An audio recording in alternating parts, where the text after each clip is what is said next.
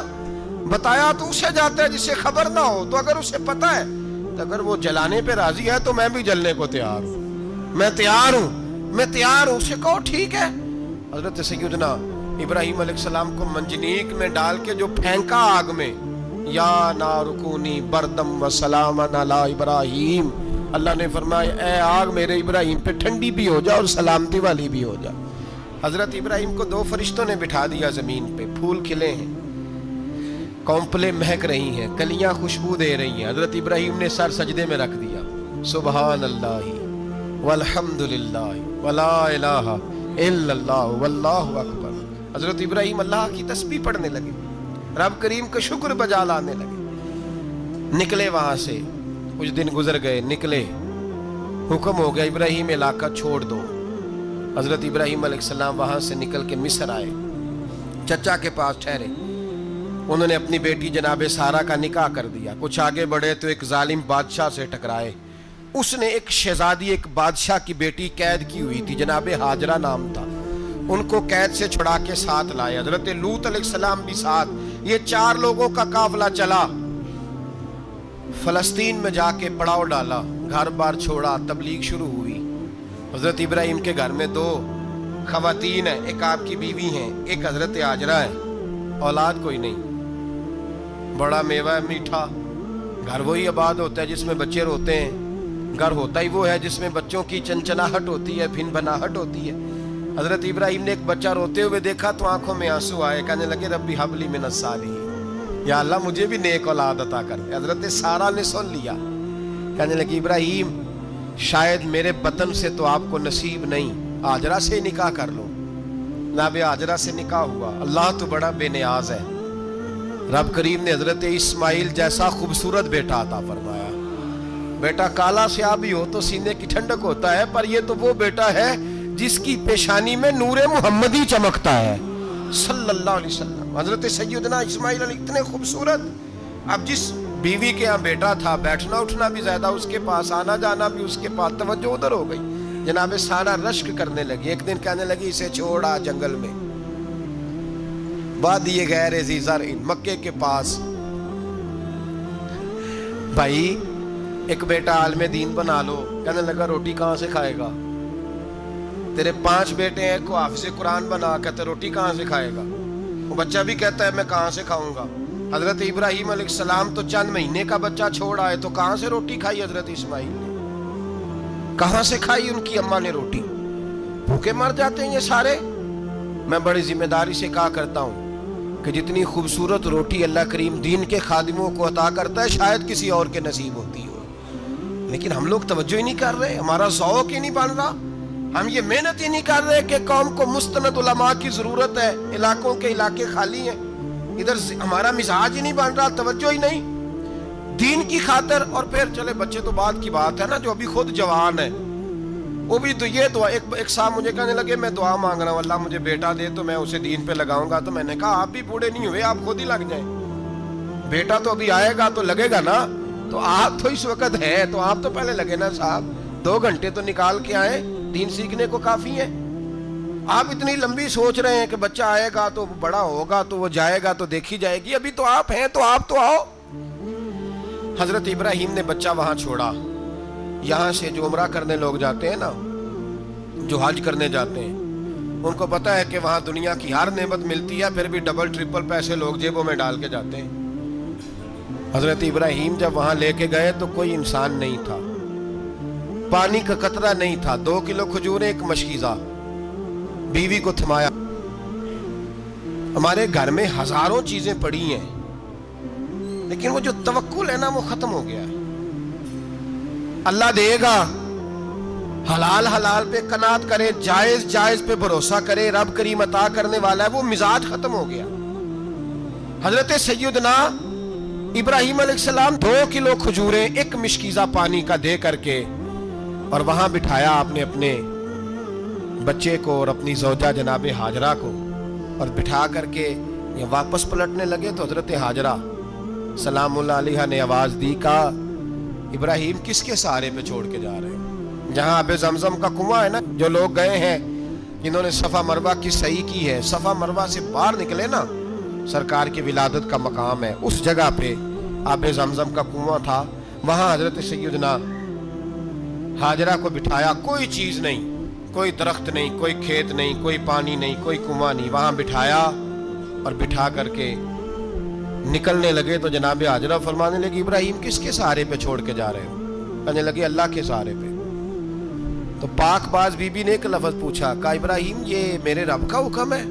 یہ میرے بس جن کا عقیدہ توحید مضبوط ہو ان کے لیے ایک جملہ کافی ہوتا ہے، یہ میرے اللہ کا حکم ہے؟ تو جناب ابراہیم علیہ السلام فرمانے لگے ہاجرہ ہاں رب کا حکم ہے. جب یہ لفظ کہے تو چاہیے تھا نا حضرت ابراہیم تسلی دیتے، تو بی بی صاحبہ تسلی دینے لگی، عرض کرنے لگی ابراہیم اگر اللہ کا حکم ہے تو پھر آپ ہماری فکر نہ کرنا.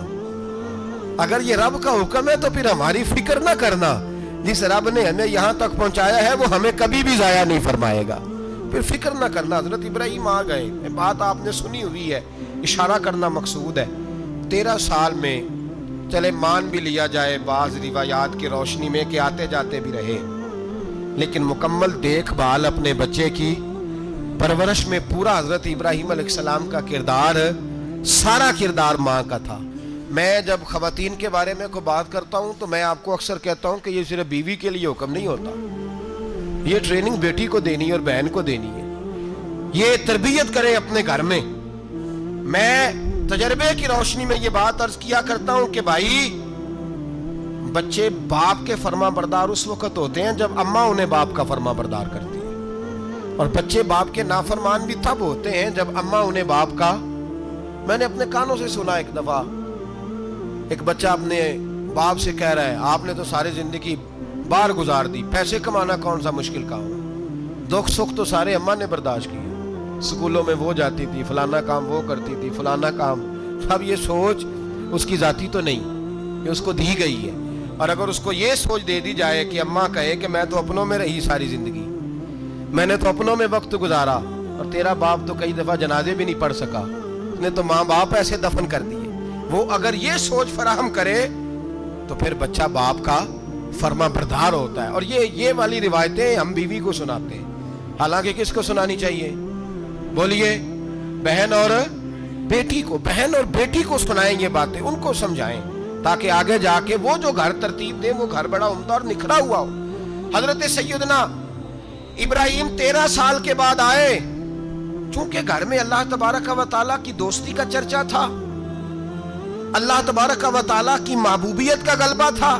13 سال کے بعد فلما بالغ معہ سعیا، بیٹا جب اتنا بڑا ہوا کہ سال چلنے لگا تو حضرت ابراہیم نے اپنے بیٹے کو بلا کے کہا بیٹا مجھے خواب آئی ہے، میں تجھے ذبح کر رہا ہوں، تیری کیا رضا ہے؟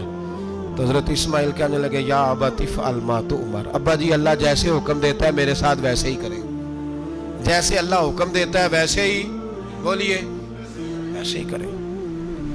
حضرت ہاجرہ کو کہا کہ ایک دوست نے دعوت کی ہے تو وہاں جا رہے ہیں. بی بی مطمئن ہے، تفصیلات کی ضرورت نہیں، ختم بات، اعتبار ہے، مطمئن ہو گئی. شیطان پیچھے سے آیا اماں کے پاس. ذرا تھوڑی دیر کے لیے تصور جمائیے، یہاں تو پڑوسن آ کے کوئی بات بتا دیتی ہے خاوند کے بارے میں تو کئی مہینے جھگڑا جاری رہتا ہے، پڑوسن محلے دار. شیطان نے آ کے بتایا لفظ کیا ہے؟ کہا حضرہ تمہیں پتا ہے کہاں جا رہے؟ کہا دوست کی دعوت میں. تو کہنے لگے دوست کون ہے؟ رب کریم. اور ابراہیم کا خیال ہے کہ اس رب نے مجھے حکم دیا ہے کہ میں ذبح کروں. تو حضرت ہاجرہ کہنے لگی کبھی باپ بھی بیٹا ذبح کرتے ہیں؟ تو شیطان کہنے لگا ان کا خیال ہے کہ ان کے رب نے حکم دیا ہے. جناب ہاجرہ فرمانے لگی اگر رب نے حکم دیا تو پھر تو مجھے شیطان لگتا ہے، تو مجھے شیطان لگتا ہے. کا کیا مطلب؟ فرمانے لگی اگر رب کریم کا حکم ہے تو میرے پاس ایک اسماعیل ہے، اگر 1000 بھی ہوتے میں سارے اللہ کے راستے میں پیش کر دے دیتی. مالک کا ہی تو ہے سارا کچھ، اسی کا ہے، اس میں لیت اللہ کی کیا گنجائش؟ حضرت سیدنا ابراہیم علیہ السلام نے بیٹے کے حلق پہ چھری رکھ بھی دی اور چھری چلا بھی دی، رکھ بھی دی. اور وہ تو اللہ کریم نے فرمایا یا ابراہیم قد صدقت الرؤیا، ابراہیم تو نے خواب سچا کر دکھایا، وہ قیامت تک تیرا نام رہے گا. حضرت ابراہیم نے وطن بھی دیا، جان بھی دی، بیٹا بھی. اللہ کریم نے دمبے دیے، فرمایا یہ فدیہ ہے. اب یہ قربانی قیامت تک حضرت ابراہیم کے طریقے کے مطابق جاری ہے. حضرت ابراہیم بہت بڑے مہمان نواز تھے, بہت بڑے. آپ جب مصر میں قیام تھا تو بڑے بڑے لمبے چوڑے لنگر پکتے تھے, لوگ آیا جایا کرتے تھے, بڑا تفصیل کے ساتھ کھانا ہوتا تھا. مہمان نوازی آپ کی خاص صفت مبارکہ ہے.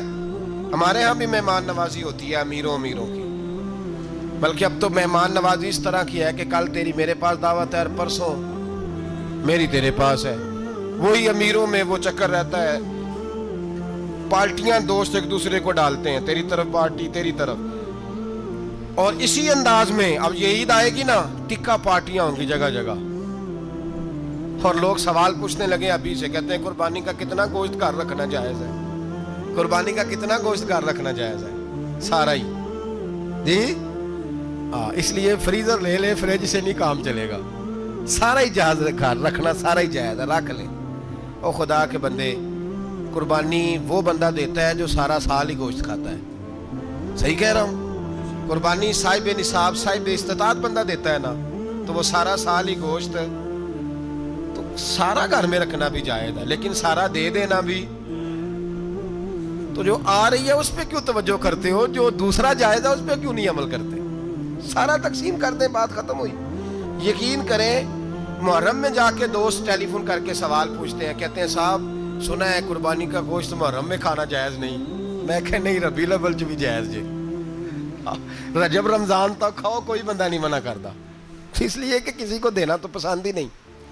یہاں پھر اس میں سے جو خاص چیزیں ہیں وہ اپنی فریج میں, اور باقی جو ہے وہ دوسروں کے لیے. یہ کیا طریقہ ہے ہمارا, اور اسی پہ عمل ہے. اللہ تبارک و تعالی ہمیں سمجھنے کی توفیق عطا فرمائے. حضرت ابراہیم بہت بڑے مہمان نواز تھے. صرف قربانی نہیں دیتے تھے, سارا سال بہت سارا لنگر, بہت سارا کھانا پینا, بہت ساری چیزیں جاری رہتی تھی. اور جتنے غریب لوگ تھے فلسطین کے, ان کو پتا تھا کہ حضرت ابراہیم علیہ السلام کا لنگر جاری ہے. فلسطین میں جب آپ کا قیام تھا, ایک دفعہ ڈھیروں مہمان آ گئے اور کھانے کو کوئی چیز نہیں. حضرت سارہ اور جناب ہاجرہ دونوں اس وقت موجود تھیں. وہ کہنے لگی ابراہیم بہت سارے مہمان آ گئے تو کیا کریں؟ جناب سارہ کہنے لگی کس طرح کر کے ان کی مہمان نوازی کرنی. اور حالات یہ ہیں کہ قحط پڑا ہوا ہے فلسطین میں, مصر میں, دور دراز علاقوں میں. تو حضرت ابراہیم کہنے لگے یہ اللہ کے مہمان ہیں اور ہمیں رب کریم کا بندہ سمجھ کے آ گئے, اللہ ہی بندوبست کرے گا. فرمانے لگے میرا مصر میں ایک دوست ہے, وہ قحط کے دنوں میں غلہ جمع کر لیتا ہے, میں اس کی طرف پیغام بھیجتا ہوں, مجھے امید ہے وہاں سے غلہ ملے گا. 2 3 5 اونٹ والے غلام بلائے اور ان کو کہا کہ جاؤ غلہ لے آؤ مصر کے دوست سے. وہ لوگ کہتے ہیں ہم غلہ لینے گئے. وہاں جب پہنچے تو حضرت ابراہیم خلیل اللہ علیہ السلام کا پیغام دیا, تو آپ کا وہ دوست کہنے لگا غلہ تو بے شمار تھا, مجھے خبر نہیں تھی کہ حضرت ابراہیم کا پیغام آئے گا, تو میں تو سارا تقسیم کر چکا ہوں. لوگ لے گئے, اب تو کوئی شے نہیں. اب وہ خالی آ گئے, 5 کے 5 اونٹ. جب خالی آئے تو حضرت ابراہیم کی حویلی کی دیواریں چھوٹی چھوٹی تھیں. ان غلاموں میں سے, خادموں میں سے, آپ کے ان چاہنے والوں میں سے ایک کہنے لگا یار وہ غریب تو انتظار کر رہے ہوں گے کہ غلہ لینے گئے ہیں, ہمیں روٹی ملے گی. چھوٹی چھوٹی دیواریں ہیں, وہ جب دیکھیں گے نا خالی آ گئے تو انہیں تکلیف ہوگی. اس طرح کرو بوریوں میں ریت بھر لیتے ہیں, ریت بھر کے لے جاتے ہیں, بعد میں اندر رکھ کے انہیں سمجھا بہلا لیں گے, یا حضرت ابراہیم کو بتائیں گے, وہ خود ہی ان لوگوں کی دلجوئی فرمائیں گے. اب غلہ کی جگہ ریت بھر کے اونٹوں پہ رکھ کے لائی گئی. لا کے بوریاں جب رکھ دی گئیں, حضرت ابراہیم علیہ السلام دوپہر کے وقت آرام فرما رہے تھے. بی بی سارہ اٹھی, کہتی ہیں جب میں نے دیکھا نا کہ بوریاں پہنچ گئی ہیں تو گئی, غلام کو ساتھ لیا, اور اس کو جب کھولا نا تو کہتی اتنی حسین گندم میں نے پہلے کبھی دیکھی نہیں تھی, اتنا پیارا دانا میں نے کبھی ملاحظہ ہی نہیں کیا تھا. فرماتی ہیں جب اس کو پیس کر چکی میں روٹیاں پکائیں تو خوشبو دور دور تک پھیل گئی, اعلیٰ غذا بنی. بڑے بڑے کھانے بیویوں نے مل کے پکائے, چن دیے گئے. حضرت ابراہیم اٹھے تو لوگ کھانا کھا رہے, سجدہ شکر ادا کیا, اور جب سجدے میں گئے تو وحی آنے لگی, پھر رونے لگے. جب پلٹ کر باہر تشریف لائے تو جناب سارہ کہنے لگی ابراہیم تمہارا مصری یار بڑا اچھا ہے, اس نے اتنی اعلیٰ گندم بھیجی ہے کہ اتنی تو میں نے پیاری گندم کبھی دیکھی نہیں. جناب ابراہیم مسکرائے, فرمانے لگی سارہ یہ مصری یار نے نہیں بھیجی، یہ میرے عرشی یار نے بھیجی ہے، یہ میرے عرشی یار نے بھیجی ہے۔ بھائی مہمان نوازی مزاج تھا، لٹا دینا مزاج تھا، دوسروں کی اشکشوئی مزاج تھا۔ حضرت ابراہیم علیہ السلام کا طریقہ ہے قربانی، حضور نے ان کا طریقہ بیان کیا۔ اگر سال کے بعد قربانی دینا ان کا طریقہ ہے تو سارا سال غریبوں کو روٹی دینا بھی حضرت ابراہیم کا طریقہ ہے، سارا سال غریب کی نوکری کرنا یہ بھی حضرت ابراہیم کا طریقہ ہے، بھوکے کو کھانا کھلانا یہ بھی۔ میرے مصطفیٰ کریم سید عالم صلی اللہ علیہ وسلم سے صحابہ نے پوچھا حضور بہترین مسلمان کون ہے؟ بہترین مسلمان؟ تو حضور نے فرمایا جو سلام لینے میں پہل کرے اور غریب کو روٹی کھلانے میں سب سے اچھا ہو، وہ بہترین مسلمان ہے، زبردست مسلمان۔ ہمارے ہاں دعوتیں ہوتی ہیں تو امیروں کی، افطاریاں ہیں تو امیروں کی، اور میرے مصطفیٰ کریم علیہ السلام نے فرمایا بدترین دعوت ہے جس میں امیر بلائے جائے غریب نہ بلائے جائے، وہ بدترین دعوت۔ حضرت ابراہیم کا طریقہ رہا ساری زندگی مہمان نوازی۔ اور دوسرا ان کا مزاج تھا، اللہ سے پیار ہو گیا تھا نا، جب رب کریم سے محبت ہوتی ہے نا اور محبت کا احساس ہوتا ہے دل میں، پھر سجدے لمبے ہوتے ہیں۔ عام آدمی تو نماز بھی نہیں پڑھ سکتا، اسے خدا سے محبت ہوتی ہے وہ تہجد بھی نہیں چھوڑ سکتا۔ وہ یہ محبت کی بات ہے نا، جس کو پیار ہوتا ہے اس کی تہجد بھی ہے، اس کی اشراق بھی ہے، چاشت بھی ہے، اس کے عمرے بھی ہیں، اس کے حج بھی ہیں، اس کے بار بار کعبۃ اللہ کے دیدار بھی ہیں۔ یہ محبت الہی ہے، جوش مارتی ہے۔ ان لوگ سجدہ کرتے ہیں تو اٹھتے ہی نہیں، اللہ کے بندوں سے پیار کرتے ہیں اللہ کی۔ حضرت ابراہیم کو رب کریم سے اتنی محبت تھی، اتنا پیار تھا کہ وہ آپ کی زندگی کے ہر پہلو سے چھلکتا تھا۔ ایک وقت ایسا آیا کہ اللہ تعالیٰ نے حضرت ابراہیم کو بہت زیادہ مال عطا فرمایا، اتنے اونٹ گنے نہیں جاتے، گائیں اتنی زیادہ کہ شمار نہیں ہوتی، بکرے بکریاں اتنی زیادہ کہ شمار، بہت زیادہ مال اللہ نے عطا فرمایا۔ اور ابھی کچھ عرصہ پہلے آپ پیچھے جائیں نا تو جو لفظ مال تھا وہ روپے پہ تو بولا ہی نہیں جاتا تھا، وہ جانوروں پہ بولا جاتا تھا۔ بہت زیادہ مال اللہ نے دیا، بکریاں، گائیں، اونٹ، بیل، بڑا کچھ۔ تو رب کریم نے فرشتوں سے فرمایا کہ وَاتَّخَذَ اللَّهُ إِبْرَاهِيمَ خَلِيلًا، ابراہیم میرا دوست ہے۔ تو فرشتے کہنے لگے یا اللہ جسے اتنا کچھ دیا جائے اس نے دوست تو بننا ہی ہوتا ہے، تو نوازا ہی پڑا ہے، اتنا مال، اتنے کھیت کھلیان، اتنا کچھ۔ اللہ کریم نے فرمایا جاؤ آزمائش کر لو، امتحان لے لو۔ فرشتہ امتحان لینے پہنچ گیا۔ حضرت ابراہیم کے جانور چر رہے ہیں چراگاہ میں، حضرت ابراہیم بھی ہیں، غلام بھی ہیں، بہت بڑا ریوڑ ہے۔ آپ تشریف فرمائیں۔ ایک فرشتہ آیا تو کھیت میں چھپ کے بیٹھ گیا اور بلند آواز سے کہنے لگا سبحان اللہ والحمد للہ ولا الہ الا اللہ واللہ۔ یہ تسبیح بڑی پسند ہے، محبوب نے ان کی فضیلت بیان کی۔ اب وہ حضرت سیدنا ابراہیم علیہ السلام کھڑے تھے تو وہ کھیت میں بیٹھ کے تسبیح پڑھنے لگا سبحان اللہ والحمد للہ ولا الہ الا اللہ۔ حضرت ابراہیم کہنے لگے یہ میرے رب کا نام کون لے رہا ہے؟ بڑی اس کی میٹھی آواز ہے، بڑی، کون ہے؟ ڈھونڈنے لگے، گھومتے گھومتے اس کے پاس چلے گئے، فرشتہ انسانی شکل میں۔ تو میرے رب کا ذکر کر رہا تھا؟ اس نے کہا میں ہی کر رہا تھا۔ فرمانے لگے یار ایک دفعہ پھر نہیں کرتا؟ تو کہنے لگا ابراہیم پہلے تو میں اپنی مرضی سے کر رہا تھا، تو کہتا ہے تو پیسے لگیں گے، پیسے ہیں تو کر دیتا ہوں۔ حضرت ابراہیم کہنے لگے بول تو کیا لے گا؟ میرے اللہ کا ذکر سنانے کا کیا لے گا؟ کہنے لگا جتنی بکریاں آپ چرا رہے ہیں ساری دے دے تو میں اللہ کا ذکر سنا دیتا ہوں۔ اور آپ نے فرمایا بس جا تیری ساری ہوئی میرے رب کا ذکر سنا۔ اور پھر شروع ہو گیا سبحان اللہ الحمدللہ ولا الہ الا اللہ واللہ اکبر۔ حضرت ابراہیم علیہ السلام کیف میں یار پھر ذرا سنا، نا علمہ وچ پھسا سانو تو یار دی گل سنا سانو، ذرا دوبارہ سنا۔ پھر سنایا، ایک دفعہ پھر کہا، فرشتہ کہنے لگا بس جی آپ کے پیسے پورے ہو گئے۔ حضرت ابراہیم کہنے لگے چل ایک دفعہ اور سنا۔ کہنے لگا پیسے لگیں گے، تو کیا لے گا؟ کہنے لگا گائیں بھینسیں ساری میری۔ فرمایا بس یار اتنی قیمت، تو سنا صحیح، سارا کچھ ہی تیرا۔ پھر شروع ہو گیا سبحان اللہ والحمدللہ ولا الہ الا اللہ واللہ اکبر۔ گائیں دے دیں، بھینسیں دے دیں، وہ ذکر سناتا ہے۔ حضرت ابراہیم کبھی مچلتے ہیں، کبھی روتے ہیں، کبھی آہیں بھرتے ہیں، تو میرے رب کا نام لے رہا ہے، ذرا پھر سے لے۔ کیف جاری ہے۔ کہنے لگا بس بھائی۔ حضرت ابراہیم فرمانے لگے تو اور لے لے جو لینا ہے، مجھے ذکر سنا۔ اس نے کہا ابراہیم بکریاں میں لے چکا، گائے بھینسے میں لے چکا، اونٹ رہ گئے، سارے لے لوں گا پھر ذکر سناؤں گا۔ فرمایا جا تیرا ہوا تو ذکر سناتا رہے، میں دیتا ہوں۔ دے دیا، کچھ دیر ذکر کیا تو اب خاموش ہو گیا۔ حضرت ابراہیم خلیل اللہ علیہ السلام فرمانے لگے ذکر سنا۔ کہنے لگا ابراہیم اب تیرے پاس دینے کو کیا ہے، ہر چیز تو میں لے چکا۔ آپ فرمانے لگے یہ گائے بھینسیں بکریاں چرانے کے لیے تجھے کوئی نوکر ملازم بھی تو چاہیے نا، تو اس طرح کر مجھے رکھ لے، میں روٹی نہیں مانگوں گا، کھانا نہیں مانگوں گا، تو اللہ کا ذکر سناتا رہنا، میں تیرے جانوروں کی نوکری کرتا رہوں گا۔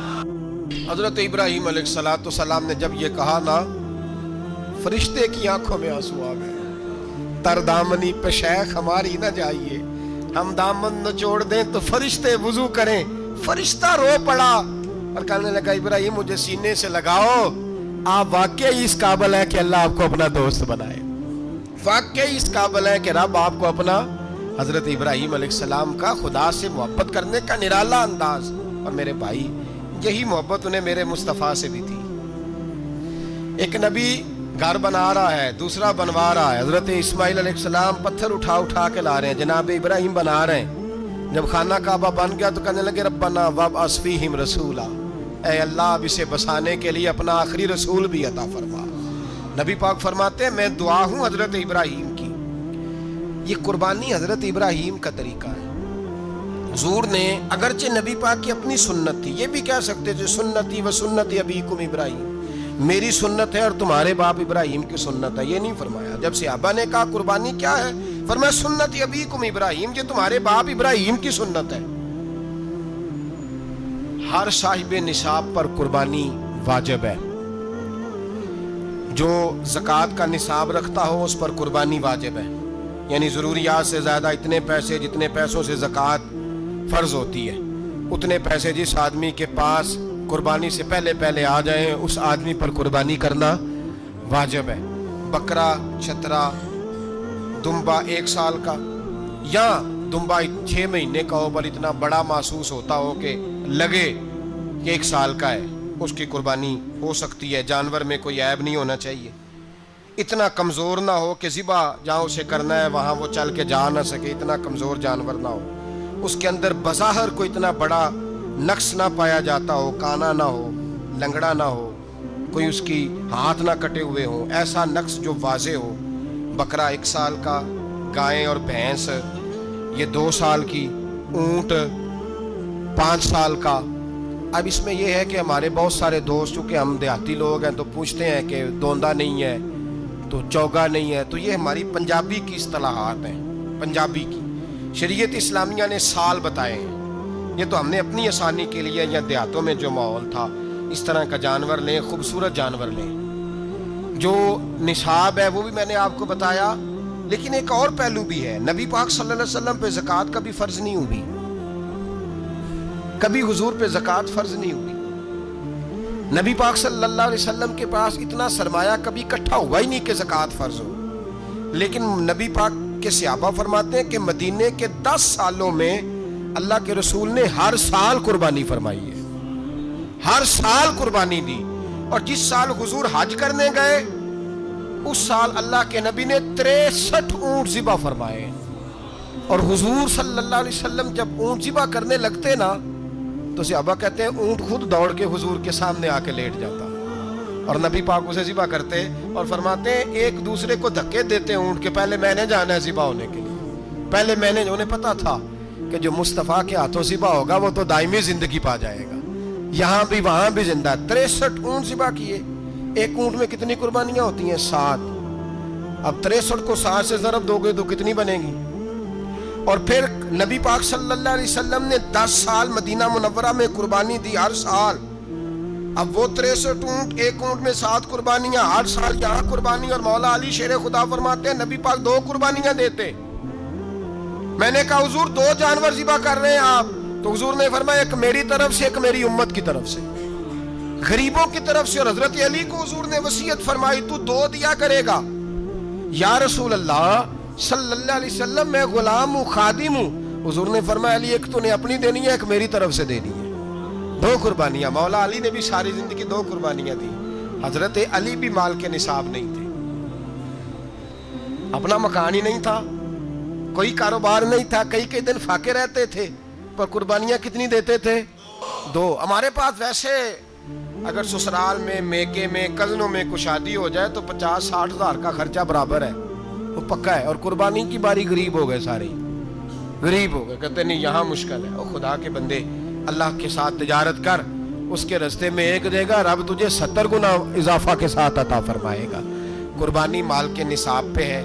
کوشش کیا کریں کہ اللہ کے رستے میں جب دینا ہو پھر لیت اللہ سے بچیں، خوبصورت جانور لائیں۔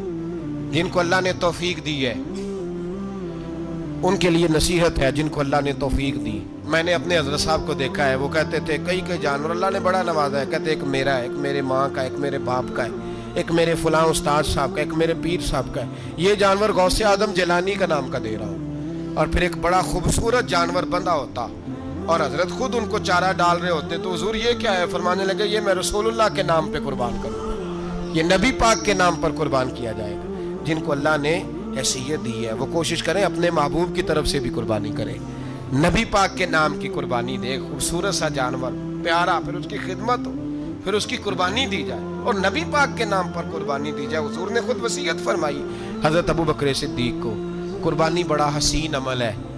اور میرے نبی پاک صلی اللہ علیہ وسلم نے ناراضگی بھی فرمائی، ذرا خوگر حمد سے تھوڑا سا گلہ بھی سن لے۔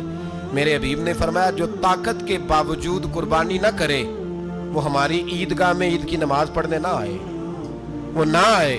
اور یا رسول اللہ جو کرے گا، فرمایا قربانی کے جانور کا خون کا قطرہ بعد میں زمین پہ گرے گا، اللہ اس کے سارے گناہ پہلے معاف فرما دے گا، اللہ اس کے سارے گناہوں کو بخشے گا۔ قربانی کریں، خوبصورت انداز میں کریں، اللہ کی رضا کے لیے۔ بزرگوں نے لکھا ہے 3 حصے کرو گوشت کے، ایک گھر میں رکھو، ایک رشتہ داروں میں بانٹو، پڑوسیوں میں بانٹو، اور تیسرا فقط غریبوں کو دو۔ لیکن میں اکثر یہ سوچتا ہوں کہ ہمارے ہاں قربانی کرتا ہی وہ ہے جن کے گھر میں ہر جمعرات کو چھوٹا گوشت پکتا ہے، اور جن کے گھر میں ہفتے میں 3 دفعہ مرغی کا گوشت پکتا ہے، وہی تو قربانی دینے کے قابل ہوتے ہیں۔ تو وہ بھی اگر قربانی کے بکرے میں سے بھی تیسرا رکھنا چاہیں تو اجازت تو ہے، میں نے کہا سارا رکھنے کی بھی اجازت ہے، لیکن اگر آپ مہربانی کریں، کوشش کریں کہ یار ہم تو سارا سال ہی کھاتے ہیں، اور ہمارے یہاں جو گوشت تقسیم ہوتا ہے نا وہ بھی باری لگی ہوئی ہے، ادھر سے پلیٹ آئی تھی گوشت کی تو ادھر سے بھر کے چلی گئی، بھئی اس نے کی ہے، اس کو بار بار گوشت دینے کا کیا مطلب ہے؟ آپ یہ دیکھیں عزیزوں میں، رشتہ داروں میں، اور میں اگر تھوڑا سا آپ کی توجہ کرانے میں کامیاب ہو جاؤں تو سفید پوش لوگوں کو دیکھیں، کچھ سفید پوش ہیں، سفید پوش جن کے اوپر قرضے ہیں، بیماریوں نے جکڑ لیا ہے، گھر میں بڑے بڑے سخت مریض آ گئے ہیں، سفید پوش پہلے دیا کرتے تھے۔ آپ ان سے پوچھتے ہیں صاحب قربانی، تو بات کو ٹالتے ہیں، وہ کہتے ہیں سوچ رہا ہوں کوئی حصہ ڈال جائے، پردہ پوشی کرتے ہیں، کہتے ہیں کہیں حصہ رکھا ہوا ہے، پردہ پوش۔ اکثر وہ لوگ قربانی نہیں دے پاتے، اکثر دیا کرتے تھے اب نہیں دے پا رہے، کیوں؟ اس لیے کہ مشکلات ایسی آ گئیں۔ ان لوگوں کا خیال کریں، ان کے گھروں تک گوشت پہنچا کے آئیں، ان پر توجہ کریں۔ وہ سفید پوش آدمی کبھی ذکر نہیں کرے گا۔ کچھ تو ایسے ہیں جو خود پہنچ جاتے ہیں کہ ہمیں گوشت دیا جائے، لیکن کچھ سفید پوش ہیں لا یسألون الناس الہافا، اللہ فرماتے ہیں کچھ لوگ لپٹ لپٹ کے سوال نہیں کرتے، سفید پوشی کا بھرم رکھتے ہیں، کا مزاج نہیں۔ ان کی طرف دیکھیں، اپنے رشتہ داروں کو دیکھیں، خاص کر ان رشتہ داروں کو دیکھیں جن کا آپ کو پتہ ہے کہ غریب ہیں، مجبور ہیں، ان کے گھروں میں گوشت بھیجیں۔ غریب بیٹیوں، غریب بہنوں کا خیال کریں، اس طرف متوجہ ہوں، ان کے ساتھ اس نے سلوک کریں، اس طرف آپ لوگ خیال کریں۔ اللہ ہمیں سمجھنے کی توفیق عطا فرمائے۔